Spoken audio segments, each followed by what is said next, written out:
Kita di negara Indonesia sendiri itu kan kebanyakan teman-teman atau umumnya itu biasa bilang bahwa Papua itu salah satu pulau terbesar yang kaya kan, kekayaan alamnya begitu. Jadi sampai satwa kekayaan yang di sini kan unik, tingkat endemisitas yang tinggi dari semua fauna dan flora itu membuat Papua ini luar biasa begitu. Dan saya dari kecil lahir di sini, saya sadar bahwa kami punya satwa di sini beda jauh begitu. Kita rata-rata burung saja hampir 700 spesies yang ada di Papua.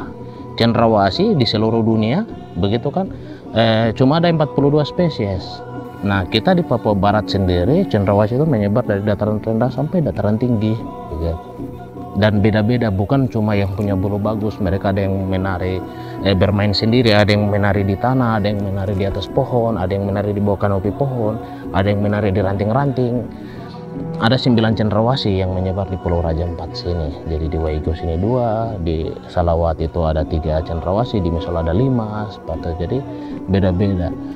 Saat kita dorong wisata, nah itu kita bisa hubungkan alur wisata itu. Jadi pemberdayaan ekowisata itu bisa memberikan manfaat untuk banyak orang karena tadi tingkat endemitas yang tinggi. Nah dari situlah kita lihat juga bahwa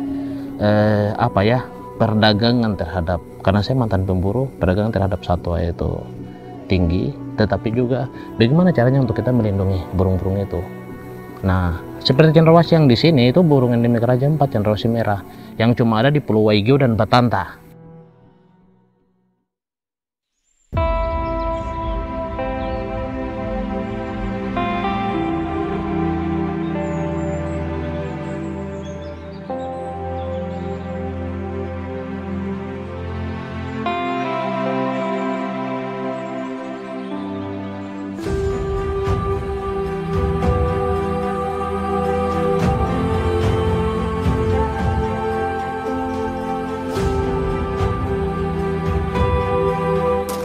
Jadi nama saya, nama lengkap itu Maurits Christian Caviar, tapi saya biasa teman-teman kenal nama keren itu Rich. Nah saya jadi pemburu itu sebenarnya sih lama ya, karena lahir besar di Wamena. Dari kecil memang kita di sana karena tiap hari itu sekolah pulang terus ambil katapel atau ambil panah, kita masuk hutan untuk cari satwa, cari burung.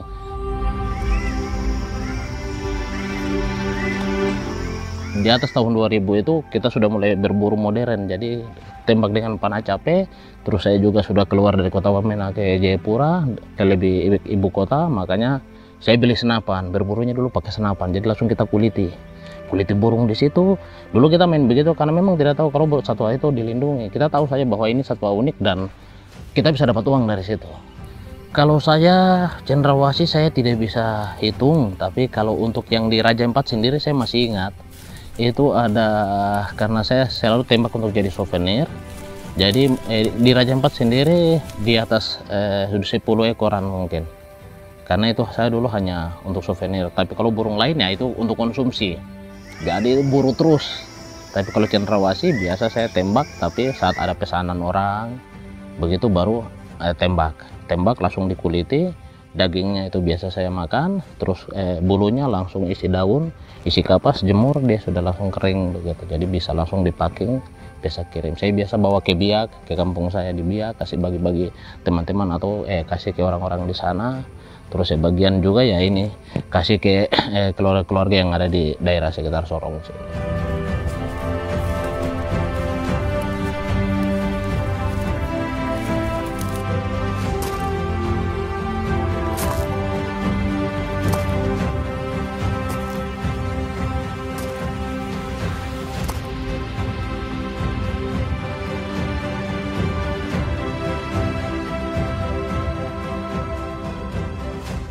Saya Hendra Alfian, asal dari Sulawesi Tengah, Kabupaten Banggai. Saya di Warkesi, KTH Warkesi, sebagai ketua KTH Warkesi ya, sudah 4 tahun. Kalau saya mulai berburu 2015 ya, 15 itu sudah tinggi. Kalau saya sudah banyak ya, sudah banyak itu burung-burung yang ditangkap itu jenis paruh bengkok, cendrawasih itu. Terus Awal-awalnya sih cuman 1-2, tapi pesanan begitu banyak, ya banyak yang diburu. Kalau misalnya saya sudah biasa jual di sini misalnya, ini kamu cari mungkin 20 ekor, saya ke kampung, kamu tangkap 20 ekor, nanti saya bayar begini. Jadi kan lebih banyak pemburunya. Jadi ini hanya saya bawa misalnya 1, dan pesanannya bilang, tolong tangkap 10 lagi ya. Biasa sampai kampung, teman-teman kita cari 10 ekor lagi. Begitu, jadi makin hari makin banyak.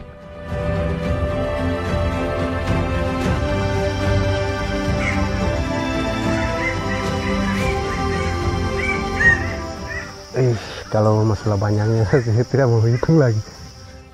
Kalau kita tidak usah hitung burungnya ya.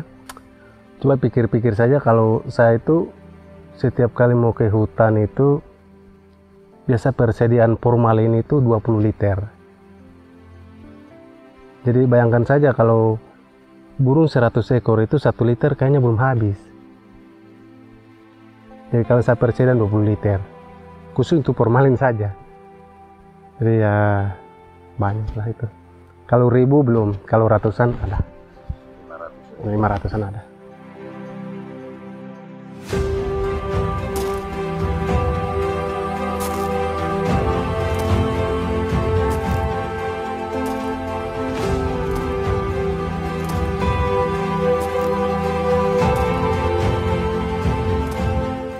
Kalau berburu, maksudnya berburu cendrawasih, kalau berburu untuk makan itu memang binatang-binatang sedikit besar ya. Tapi kalau untuk cendrawasih kayaknya burung-burung paruh bengkok itu bukan target untuk masyarakat Papua. Tapi karena ya dari pendatang datang, tolong buru burung ini, saya beli harga sekian begitu. Kan masyarakat langsung dikasih uang, terus mereka bisa berburu. Karena uang masalahnya, bukan untuk makan ya, uang. Jadi mereka bisa bawa cendrawasih, paruh bengkok, termasuk saya juga ya. Karena dibayar, saya tangkap.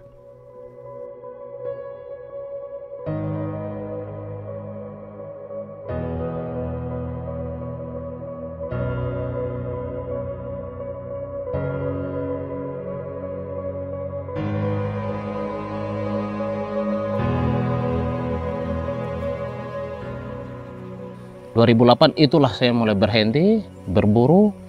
Nah saat itu saya mulai pikir-pikir, wah ini tembak burung kita bawa jual atau kulitin dapat uang sedikit cuma 300-400, tapi saat saya coba ikut kegiatan wisata, ternyata dalam 1 hari kita bisa dapat uang lebih dari itu. Nah di situ akhirnya timbul motivasi, wah ternyata ada pemanfaatan lain lagi yang lebih bagus daripada kita tangkap.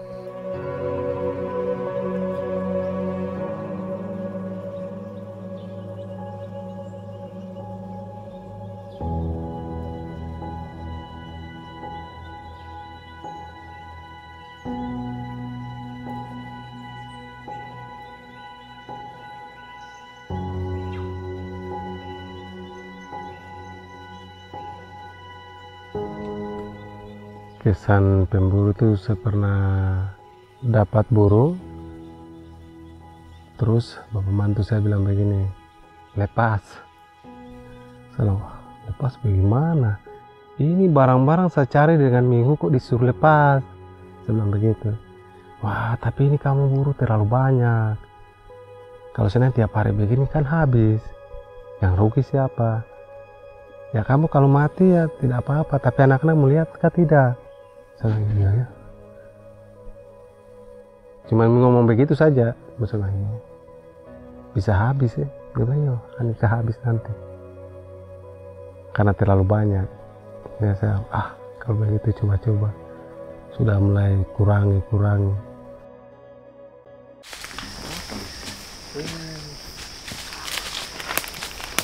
Pade. Saya jalan dari sana, jalan cari-cari spot burung sana. Baru kamu kan? Baru kenapa kupu rambut itu penuh dengan itu? Rumput kah? Nih saya jalan tabrak hutan dari gunung sana. Saya lupa jalan sana, baru saya tabrak lewat situ. Dengar cendrawasih bunyi di atas ini, jadi dari sana terus bagaimana? Baru Aman-aman saya mau cek ini cendrawasih dorong di sini. Oh, iya saya juga jalan cari spot di sana karena berapa waktu tadi dengar burung spot burung baru di sebelah gunung itu. Saya ini cek ini cendrawasih. Besok ada tamu jadi. Udah main kah tidak ini? Kacau kusuk kaya sekali. Wih, makmur. Pejabat ini pakai baju kementerian lagi. Terus saya ini masih begini. Oh, aman. Terus bagaimana? Ya. Baru mau cek burung dulu atau langsung?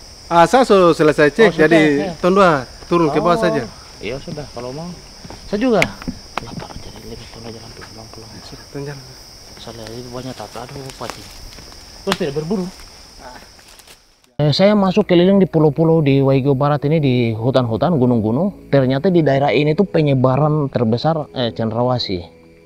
Nah di situ akhirnya saya bilang, wah ini kalau kita tidak selamatkan wilayah ini akan punah. Dan di sini ancaman tinggi karena ada perencana bandara, rencana perkotaan, begitu. Ini semua daerah pusat kota. Akhirnya waktu itu muncul ide, bagaimana kita bisa mempertahankan ini. Nah disitulah mulai kenal Alfian. Kalau Kak Tiar ini awalnya sih orangnya sudah masuk di dunia konservasi ya. Terus jalan-jalan, teman ini ya Maurit ini juga kan salah satu toko yang biasa jalan. Terus lihat begini, ini tidak bisa. Ini kita harus bikin ini. Memang sempat Maurit juga bilang, kalau bikin cendrawasih itu, kalau ada cendrawasih itu bikin, nanti saya bawa tamu ke situ. Sedangnya cuma saya cek, ini ternyata mereka bikin spotnya di bawah saja. Nah sudah saya bikin yang begini, bikin kayu tinggi ke atas. Maurit datang, baru saya tanya, bro bagaimana? Ini bagus tidak? Langsung dia bilang, kayaknya ini yang paling bagus dan yang bagus ini sudah kau bikin. Saya bilang, oke kalau begitu buat tamu. Baru ini, burung apa yang waktu itu Pak Jago ini? Saya tembak di atas itu. Cendrawasih? Cendrawasih, satu ekor situ. Yo, ini akan jatuh ke bawah. Tadi dengar di sana kemarin padahal saya dapat spot di sini. Ternyata. Tapi sekarang tidak bisa tembak lagi, bro. Saat tadi lah burung banyak sana langsung saya ingat dulu ya. Aduh ini kalau tembak lagi nih cuma kita punya motivasi uang. Dulu saya begitu kan, motivasinya yang penting saya bisa jual dapat uang. Jadi begitu saja. Jadi saat saya tahu bahwa saya seperti ini, saya ajak teman-teman juga kan seperti saya. Jadi saat itu saya masuk bina yang di sebelah, yang keluarga Manggopro. Nah Alfian dengan Edwin mulai buka spot di sini. Nah saat mulai buka spot di sini sudah kita mulai jalan sana. Saya lihat ternyata di sini ada, di sini juga ada begitu. Mari sudah mulai kumpul. Kawan, mari kita orang mulai sudah kasih tinggal sensor sudah. Saya punya tamu banyak juga ini. Teman-teman dari ini juga banyak. Mari nanti kita berusaha support semua wisatawan ke sana. Pokoknya kamu kelola begitu. Akhirnya kita waktu itu duduk berembuk semua sepakat. Jadi saya tidak bicara bahwa kok harus berhenti apa tidak. Dengan cara itu kita akan jadi musuh. Jadi tidak bicara konservasi, tidak bicara tentang perlindungan atau larang-larang itu tidak. Dengan metode saya tidak pakai cara itu. Saya hanya tawarkan saja. Kalian mau yang instan? Ini yang instan. Pilihan kalian pilih sendiri. Tapi ya itu yang akhirnya sekarang dapat banyak teman-teman, dapat kampung-kampung di mana. Sebenarnya kalau masalah berburu itu kan dulu kan itu mungkin faktor dari ekonomi mungkin ya. Tapi memang dulu itu tidak ada insight seperti macam insight konservasi. Orang datang itu ini uang bawa burung. Kalau sekarang kan tidak. Mereka sudah itu jangan diburu, tapi dipelihara, dijaga. Terus nanti bule-bule bisa datang foto, kamu dapat uang begitu. Ya coba-cobalah saya bilang ini bagus ya. Terus bikin. Ini pas mau bikin ini sengaja waktu itu saya tebang pohon di bawah ya. Ada kayu itu tebang. Terus tebangnya gini kerja. Terus pas sore ini kayu kok cendrawasih di atas ini ribut begitu terus tuh. Semakin kok bunyi sensor, burungnya juga tambah ribut. Saya naik ke sini lihat. Burung ini banyak ya. Mungkin ini yang biasa bule-bule mereka foto yang begini ya. Nah terus cek teman-teman. Kalau yang begitu kita harus bikin tempat duduknya supaya mereka bisa lihat burung, bisa mereka foto begitu ya. Kalau begitu saya coba bikin lah. Langsung ke sini coba bikin ya. Pertama bawa tamu. Mereka bayar begini. Wah ini kalau kita tembak habis. Tapi kalau kita piara kayaknya tidak akan habis ya. Terbukti ya istilahnya kalau burung satu ekor itu bisa semua orang foto ya, tidak akan pernah habis. Tapi kalau dulu saya tembak, ya satu ekor satu orang yang miliki lah. Tapi kalau untuk sekarang itu satu ekor milik semua orang di dunia bisa lihat terus gitu. Jadi baru ini waktu itu minggu lalu kan kita jalan kemarin masih ini, masih apa? Belum ada tangga. Ya, Kami yang bikin. ya bikin kemarin tuh karena tamu-tamu sudah mulai banyak ini. Jadi bagaimana spot yang tadi saya bilang? Kau mau? Ah iya, besok tetap tuh pergi cekakan dulu. Kau kan ketua jadi. Iya. Ah istirahat dulu. Ya sudah. Capek sekali jalan jauh sampai. Baru kayu yang kau bilang di mana? Oh ada di bawah itu depan ada kelihatan itu. Oh ini bah dekat saja. Sebentar kalau tuh jalan ke bawah nanti tuh pasti ketemu di bawah. Oke. Oh nanti kau lihat tuh. Yo itu yang tinggal saja biar jadi cerita toh. Ya, tuh jalan dulu. Yo mari toh, turun jalan nih. Saya juga sudah lapar jadi lebih tuh tempo-tempo akan baru. Tapi mantap sudah. Aduh. Ini pohonnya ada nih toh. Iya. Besar juga ya Bu Haji. Nah ini kayunya nih. Oh ini. Dia masih masih bagus ini. Lumayan lah. Kayunya bagus ya. Tapi ini kan kulit luar saja toh. Ya. Dalam ini apa nih yang isinya. Kau tahu kayu ini kenapa saya tidak bisa kerjakan? Kenapa? Padahal masih bagus ini, masih bisa Iya. potong berapa dapat 2 kubik apa ini bikin rumah. Ini kayu ini sejarah.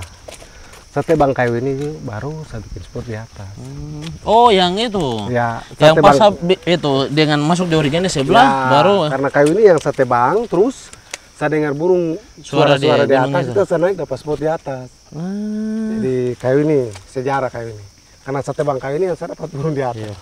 Jadi ini kan kalau tamu-tamu kalau datang kebanyakan tanya ini kayu ini saja. Saya bilang, itu kayu apa? Kenapa ditebang? Ah banyak sekali yang komplain lah, Datang kenapa tanya. iya kenapa tidak kasih habis begitu. Saya bilang, jangan. Itu sejarah begitu. Betul, itu ini cerita menarik. Memang banyak yang tidak suka kalau lihat tiba-tiba ada batang kayu yang tebang ada tinggal pinggir jalan, tapi sebenarnya ya poin yang lain itu ini kita harus mampu kasih tahu bahwa dulunya kita seperti ini, tapi sekarang kita sudah berubah aja. Ya sudah, saya lapar turun jalan pulang Iya. sudah. Jangan lupa besok sudah. Tong ke ini rumahnya saya singgah kah? Ada ini tuh ada teh kopi. Oh, jelas ada lah. Oh ya sudah. Ke rumah sudah.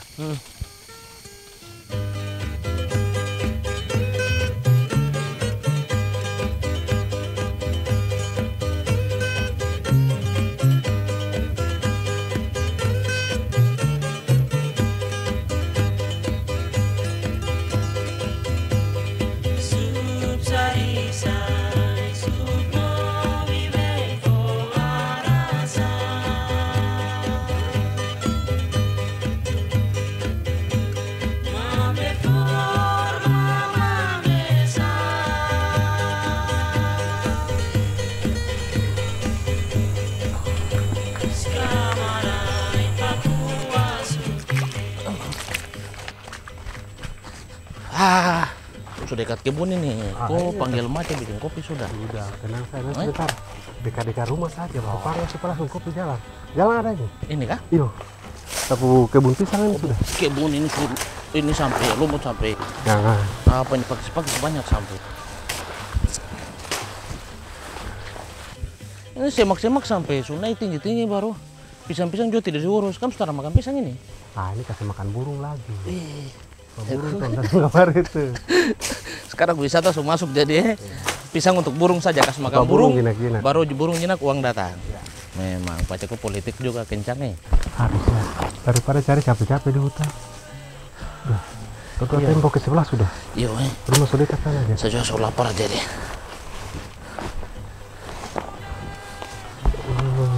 Nah ini kan namanya berangkat ke sebelah langsung rumah sudah. Itu rumah sudah ada sana itu.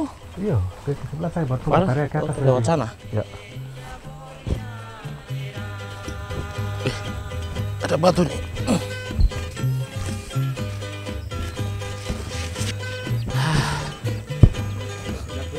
Iya. Pacarku yang jalan duluan. Lupa panggil Mac ya. Oh duluan. Oh, tahu saya tidak pernah datang kemari baru, sudah lama baru.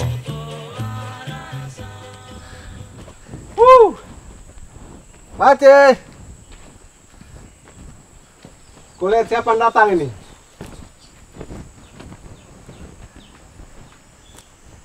Ini orangnya. Halo, Maje. Baru muncul, Tak ada, saya main-main sini saja, tidak kemana-mana. Sudah, Tunda mau cerita-cerita di situ, jadi kau tolong bikin kopi untuk luar dulu Ya, so rindu kami nih. Berapa tahun terakhir ketemu ini? Tak ada berapa bulan saja tapi. Parah-parah su pindah kemari Ya, paru-paru barulah. Mantap ini. Capek-capek begini baru langsung tidur itu andalan. Kau tunggu kopi dulu. Masih sedikit bawa kopi kemarin.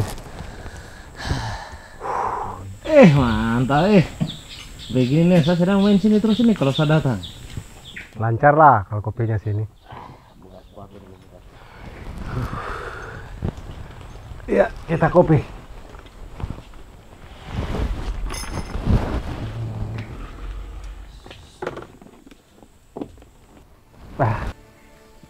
tamu sudah masuk keluar, saya bilang, Pace, kau lagi lihat tempat burung yang bermain tuh, sepotong lagi bisa kelola lagi.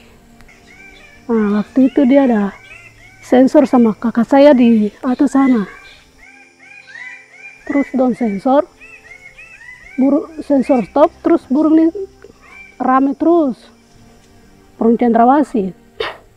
Apa cek ke atas lihat begini rame. Sudah pulang, dia cerita. Terus dia survei. Survei sama adik saya yang biasa antar-antar tamu tuh. Ke atas dia begini, ini aset. Dia bilang ini aset bagus ini. Kita kelola. Nah dari situ kita mulai kelola. Harapannya ke depan supaya anak-anak kita sekolah itu tidak susah. Uang itu sendiri datang dan tidak perlu cari lagi. Tamu itu datang terus. Kalau tuh tidak tangkap burung, tidak tebang pohon, itu burung tuh dia ada terus.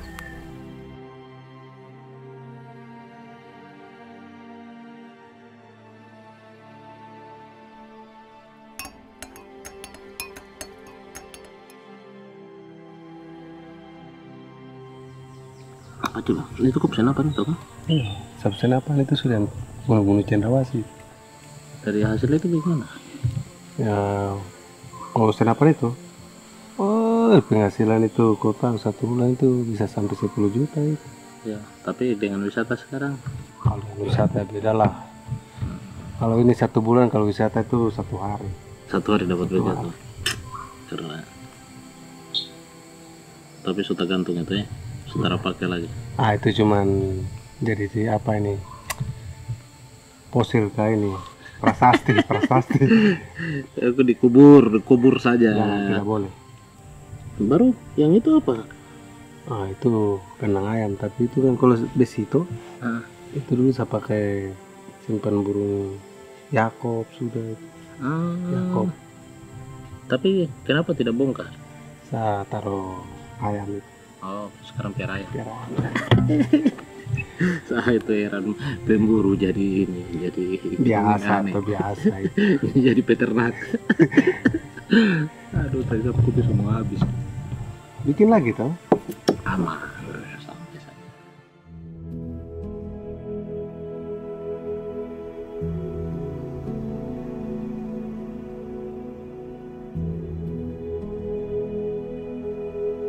Gabung dengan FFI dan kita mulai bikin program pemberdayaan masyarakat. Di situ ya ide mulai muncul bahwa konservasi itu ada 3 pilar: perlindungan, pengawetan, dan pemanfaatan. Tanpa 3 pilar ini itu bukan konservasi. Disitulah saya mulai sadar bahwa kalau kita memanfaatkan satwa ini dengan metode pengembangan ekowisata, nah berarti masyarakat ini bisa mengelola berkelanjutan. Nah saat itulah saya mulai cari orang-orang yang juga latar belakang sama dengan saya. Kenapa? Karena mereka yang lebih tahu tentang burung, lebih tahu tentang keadaan hutan. Jadi mereka lah target utama itu pemburu-pemburu. Jadi bagaimana teman-teman ini yang jago masuk hutan ini yang mulai kumpul.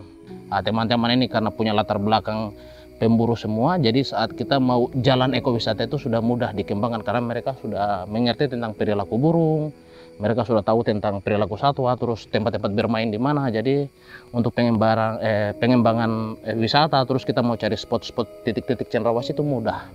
Akhirnya saat itulah kita mulai bentuk kelompok dan kita bekerja bersama-sama sampai hari ini untuk pengembangan ekowisata di khususnya di Pulau Waigeo ini, terus beberapa tempat di Kota Sorong.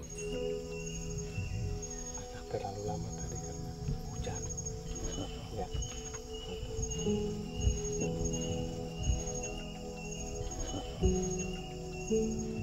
Tamu saat datang terus nonton burung, keluar langsung tamu ke kasih cash di dia punya tangan. Jadi saya bilang tamu biasa, untuk masuk situ lihat burung bayar 100.000 per kepala. Jadi kalau tamu dari luar untuk pengamatan di situ masuk di spot, kalau itu 6 orang dia dapat 600.000 hanya sekali masuk lihat. Nah saat itu langsung dia sendiri yang punya kesadaran, jadi bukan saya paksa dia untuk berhenti, tidak, tapi dia yang biasa langsung berhenti. Wah ini enak ini, daripada setengah mati lebih pace tom bikin ini, sudah bikin pondok, sudah mari kita jaga hutan. Jadi kesadaran itu muncul dari mereka saat mereka dapat yang pas. Kalau sekarang bisa tamunya bisa sampai 20-an sampai 40-an orang itu dalam satu pagi. Jadi kalau tamu misalnya bayar 300, satu tamu 2 spot bayarnya 600 ya. Itu kemarin 17 orang sudah 10.200.000 dari jam 4 subuh sampai jam 8. Penghasilan 10.200.000 sehari. Belum guide. Guide mereka bayar sendiri. Itu cuma spot sama burungnya saja.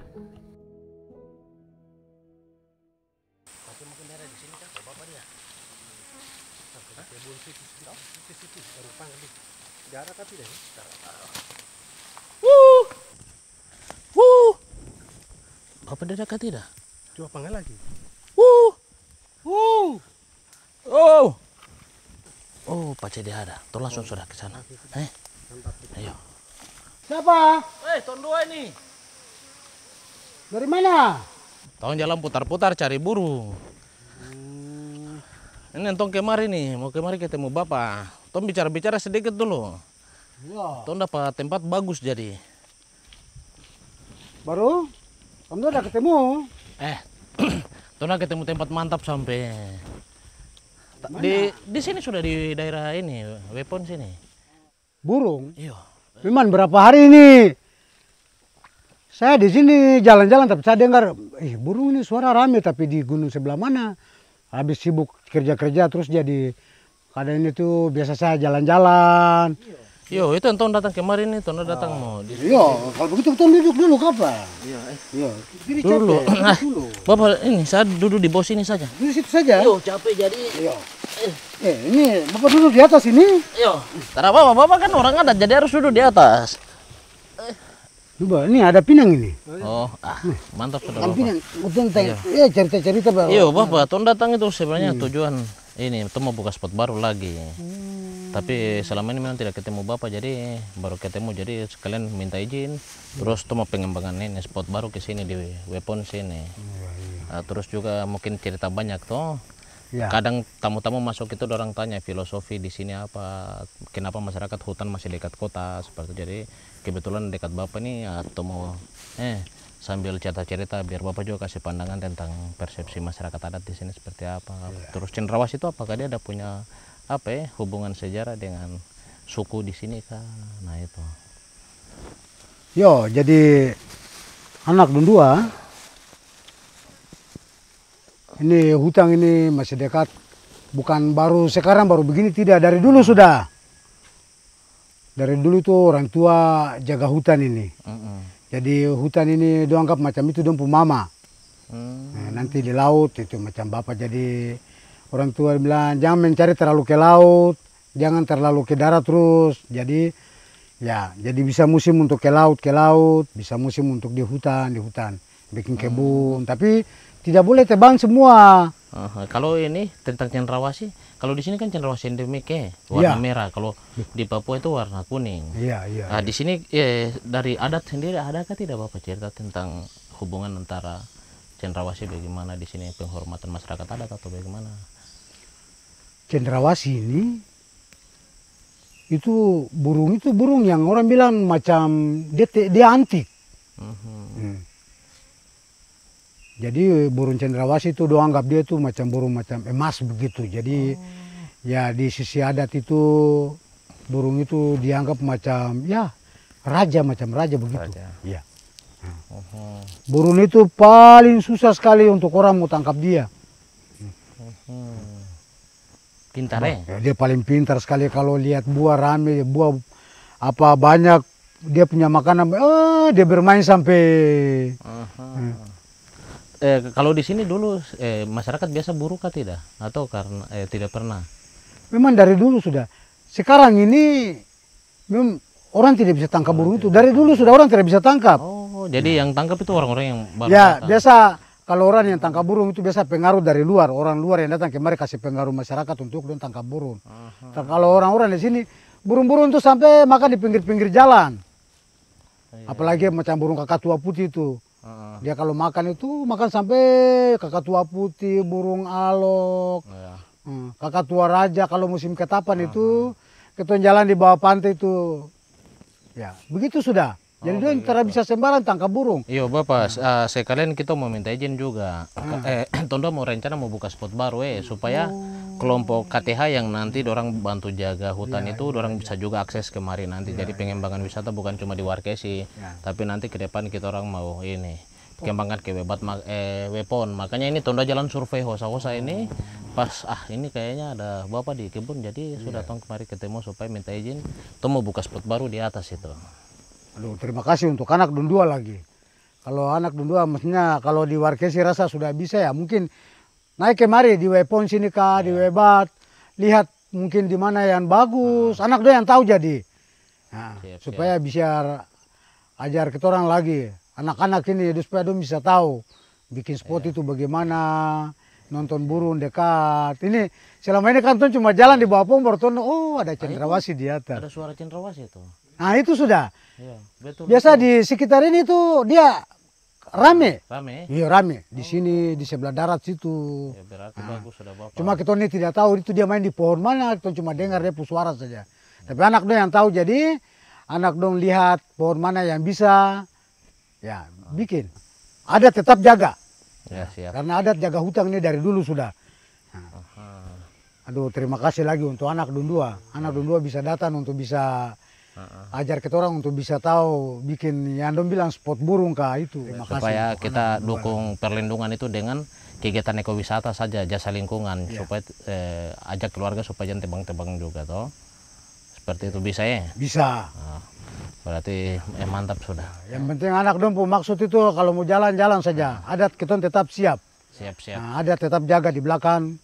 Tidak ada yang bisa datang kemari. Kalau memang anak dong maksud bagus begitu, adat tetap siap jaga, dia backup. Oke, yuk mungkin begitu saja Kapa Begitu saja Kapa. Tong minta izin dulu Bapak karena sudah sore. Ya. Nanti Tonda mau naik ke atas lagi. Oh, tak apa-apa jalan saja. Pokoknya jalan saja. Ayo. Oke sudah kalau begitu. Begitu. Ya. Yo Bapak, ya. saya bawa pidang satu buah ini. Ya, terbawa baru Tonda jalan ke sana lagi. Terbawa lagi makan. Terada nanti saja. Aman. Sudah. Kalau begitu Oke Bapak, terima kasih. Jalan bye-bye ya. Iya, aman sudah Bapak. Terima kasih. Tom permisi lewat sini Bapak untuk naik ke atas. Ya sudah, terbawa. Ya.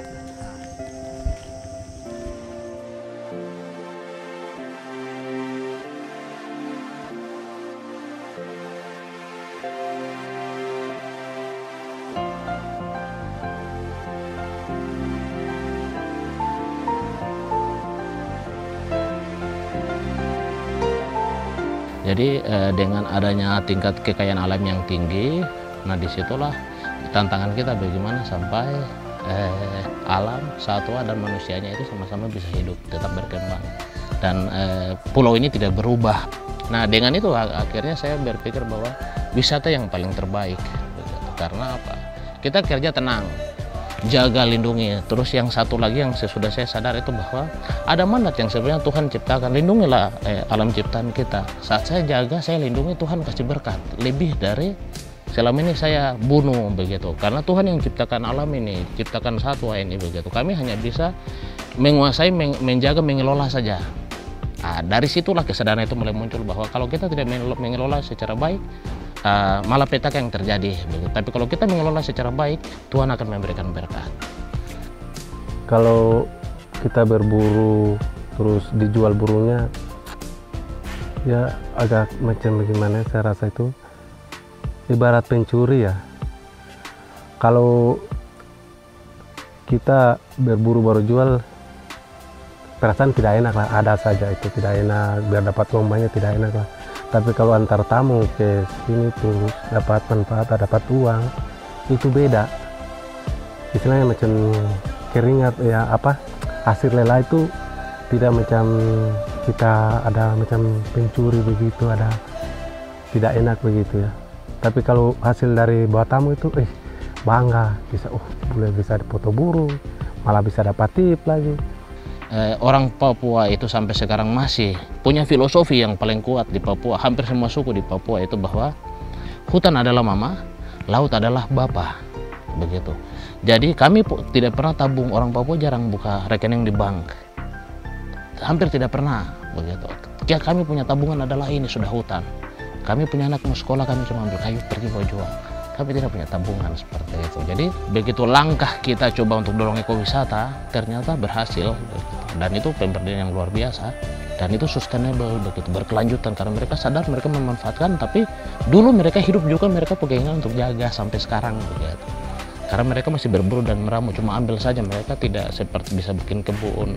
Begitu. Nah, dengan perilaku orang Papua seperti itu, dengan kegiatan ekowisata yang juga sejalan dengan kehidupan sosialnya mereka, kehidupan budaya mereka, nah itu pengembangan yang luar biasa menurut saya. Harapan saya itu teman-teman yang asli itu sebenarnya yang harus menjaga, karena ini bukan milik siapa-siapa, ini milik kita semua, tapi mereka yang punya hak untuk menjaga lah. Kalau mereka, saya bilang begini teman-teman, kamu orang Papua, tapi kalau cendrawasinya hilang, kamu bukan orang Papua. Ya, karena itu mahkota kamu, saya bilang begitu tuh. Jadi kamu memang yakin kamu orang Papua, cendrawasinya dijaga, saya bilang begitu.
Papua kawasa si mari si marbe ai pokemu.